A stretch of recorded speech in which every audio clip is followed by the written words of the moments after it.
গুৱাহাটী উচ্চ ন্যায়ালয়ৰ APSC জাজমেণ্টটো লৈ বিভিন্ন বাতৰি কাকতত লিখা হৈছিল যে তেওঁলোকক চাকৰি ঘূৰাই দিব কোৱা হৈছে।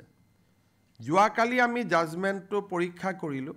চাকৰি ঘূৰাই দিয়াৰ কোনো অধিকাৰ তাত কোনো নিৰ্দেশ গুৱাহাটী উচ্চ ন্যায়ালয়ে দিয়া নাই।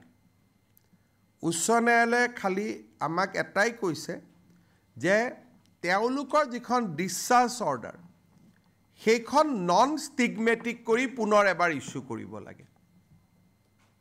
তাৰমানে যি আগতে ডিসচাৰ্জ অৰ্ডাৰটোত APSCৰ কথা লিখা হৈছিল, হাইকোৰ্টে ইমানে কৈছে যে আপোনালোকে সেইবোৰ একো নিলিখিব, সিম্পলিচিটাৰ ডিসচাৰ্জ অৰ্ডাৰ দিয়ক যাতে মানুহকেইজনে ভৱিষ্যতে কৰবাত কাম কাজ পোৱাত অসুবিধা নহয়।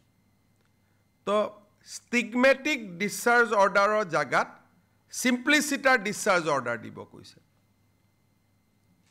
গতিকে বাতৰি কাকতত যি ধৰণে কথা ওলাইছিল যে চাকৰি ঘূৰাই দিব কোৱা হৈছে, খালি অসম পুলিচত যিখিনি মানুহ আছিলে ACS টেক্স এইখিনিত তেওঁলোকে কৈছে যে ডিসচাৰ্জ অৰ্ডাৰখন ৰিপ্লেচ কৰি দিয়ক, কিন্তু APSCৰ খিনিক তেওঁলোকে কৈছে যে আপোনালোকে চাকৰিত লৈ 3 মাহত ডিপি কৰি আকৌ চাকৰিকেইটাক খেদে ৰাখে আপোনালোকে সিদ্ধান্ত লওক।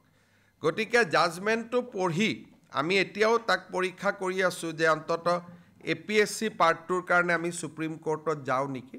কিন্তু যি ধৰণে প্ৰথম দিনা প্ৰকাশ হৈছিলে যে সকলোকে চাকৰি ল'ব দি দিয়া হৈছে, সেই কথাটো সত্যৰ ওপৰত প্ৰতিষ্ঠিত নহয়। যোৱাকালি আমি প্ৰায় 3 ঘণ্টা জুৰি হাইকোৰ্টৰ অৰ্ডাৰটো আমি বিশ্লেষণ কৰিছোঁ আৰু বিশ্লেষণত তেনেকুৱা বাতৰি কাকতত লিখা আৰু জাজমেণ্টটোত লিখা কথাৰ মাজত এটা ডাঙৰ পাৰ্থক্য আছে। APS খিনিৰ কাৰণে হয়তো যাবলগীয়া হ'ব পাৰে, অকল APS পাৰ্টটো, বাকীখিনিত একো নাই, আমি খালি অৰ্ডাৰটো বদলাই দিব লাগে। আৰু কেনেকৈ অৰ্ডাৰ দিব লাগে হাইকোৰ্টে সেইটোও লিখি দিছে যে এনেকৈ নহয়, আপোনালোকে অৰ্ডাৰটো এনেকৈ দিয়ক।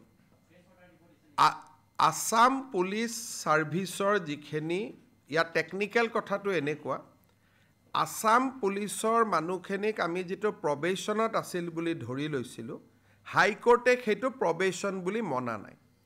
সেইকাৰণে আসাম পুলিচটোৰ ক্ষেত্ৰত নিৰ্দেশ ইমানেই যে তেওঁলোকক আপোনালোকে চাকৰিত লওক কিন্তু দৰমহা নিদিব, আৰু 3 মাহৰ ভিতৰত ডিপাৰ্টমেণ্টেল প্ৰচিডিং কৰি আপোনালোকে যি সিদ্ধান্ত লয় লওক।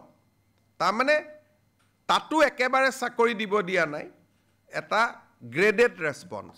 কিন্তু ACS টেক্স DTO এইবিলাকৰ ক্ষেত্ৰত কৈছে যে বৰখাস্তকৰণৰ আদেশখন খালি বদলাই দিয়ক, সেই পুৰণাখন উদ্ৰ কৰি লওক, নতুন এখন দিয়ক।